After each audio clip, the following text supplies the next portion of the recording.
Most gardeners are watering their plants wrong, not a little wrong, completely backward, and the proof is in how often they have to do it. The average home gardener waters every day in summer, sometimes twice a day during a heat wave. They spend money on timers, drip systems, irrigation kits, and their plants still struggle when a dry week hits. Their water bill climbs every July and August. And when the power goes out for 3 days, their whole garden is at risk. Amish farms in Lancaster County, Pennsylvania, go weeks without watering. Their plants stay alive and productive through the kind of dry stretches that devastate conventional gardens. And they do it with zero electricity, zero irrigation systems, and $0 spent on water management technology. The difference is not the plants, it's not the weather, it's not luck. It's a system built around how water and soil and plants actually work. Discovered through generations of observation and refined over 2 centuries, and almost nobody outside of Amish communities is using it. Today I'm walking you through the whole system, every piece of it, and I'm saving the one for the end that will genuinely surprise you because it's older than the United States and it works better than anything you can buy at a garden center today. Before I get into it, if you've been watching this channel and finding value in what we're covering, take a second right now and share this video with your gardening group or with someone you know who's been fighting their garden through dry summers. This information changes how people approach an entire season. It deserves to travel. Now, let's talk about water. Here's the thing that most gardening advice gets completely wrong. Watering is not about applying water to the garden. Watering is about building a soil that holds water and releases it slowly to plant roots over days, not hours. Those are 2 fundamentally different ideas, and they lead to completely different results. When you water on top of compacted soil with low organic matter, which is most conventional garden beds, the water either runs off the surface or drains straight through before the roots can capture it. So you have to water again the next morning. And the morning after that, you are constantly refilling a leaky bucket and wondering why the plants still look stressed by afternoon. Amish soil is built like a sponge. The deep organic matter, the earthworm channels, the fungal networks, all of it creates a structure that absorbs water slowly and holds it for days. 1 deep watering in that soil does what 5 shallow waterings can't accomplish in compacted ground. This is why everything in our first video about building soil the Amish way connects directly to this one. The soil system and the water system are the same system. If you haven't watched that video yet, I'll link it at the end of this one. Start there. It's the foundation. Now let's get into the methods.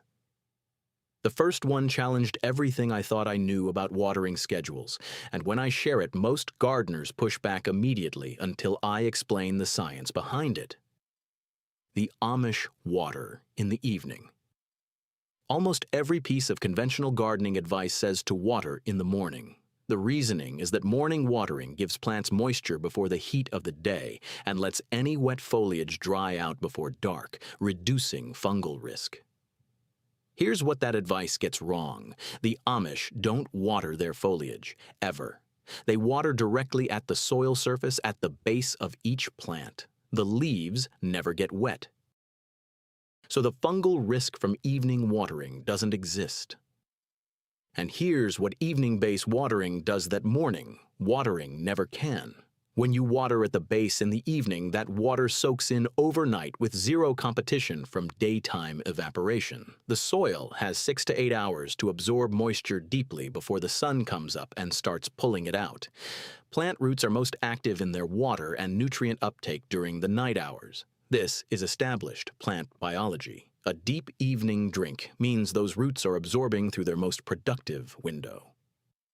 Morning watering on a hot day loses a significant portion of what you applied to evaporation before it ever reaches root depth. You're not watering your plants, you're watering the air.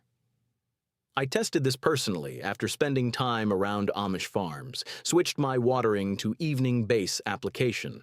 Within 2 weeks, my tomatoes and peppers looked visibly better. I've never gone back. If this surprises you, drop a comment below.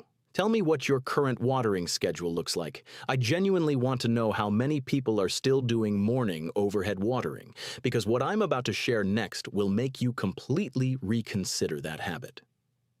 The second method is where the Amish approach really separates itself, and this is the one that most directly addresses the problem of plants dying during dry spells. Deep and infrequent, not shallow and daily. Here's why this matters more than almost anything else in this video. When you water shallowly every day, you train your plants to develop shallow root systems. The roots stay near the surface because that's where the moisture reliably arrives. Every single day, shallow, predictable. A plant with a shallow root system is extremely vulnerable to drought. One hot, dry week and that plant is in serious stress because all its roots are in the top 2 inches of soil, which dries out completely within a day of not watering. When you water deeply but less frequently, soaking the soil to a depth of 6 to 8 inches and then letting the top layer dry out partially before watering again, the plant is forced to send roots downward to find moisture between waterings. Over the course of a season, you develop a plant with a deep, extensive root system that can access soil moisture from far below the surface. That plant survives a week of dry weather without visible stress because its roots are down where the soil stays moist even when the surface is completely dry. Deep, infrequent. It feels counterintuitive when you start. Your brain says the plant needs water every day or it'll die, but after 2 or 3 weeks of this approach, you'll see what happens to the plants. They get stronger, more resilient, more independent. The Amish never water daily, ever. They water when the plant needs it, which is determined not by a calendar or a timer, but by a method so simple it almost sounds too basic to be real. They push their finger into the soil near the base of the plant to the second knuckle, about 2 inches deep. If the soil at that depth feels dry, it's time to water. If it still feels cool and slightly moist, the plant is fine. Check again tomorrow. No moisture meter. No timer. No guessing. 2 inches, 1 finger, 10 seconds. I own a moisture meter. It sits in my shed. I use the finger test every time. Now here's the one I've been building toward, the one I said I'd save for the end. And I want you to pay attention here because this is something I genuinely had never encountered before spending time around Amish farms in Lancaster County. It's not a new invention. It's not a modern technique. It is literally thousands of years old, and it works better than any irrigation system I have ever used. It's called an olla, O-L-L-A. An olla is an unglazed terracotta clay pot. That's it. You take an unglazed terracotta pot, the kind you can find at any garden center for a few dollars, and you seal the drainage hole at the bottom with waterproof sealant or a cork. Then you bury it in your garden bed up to its neck, with just the opening at the top above the soil surface. Fill it with water.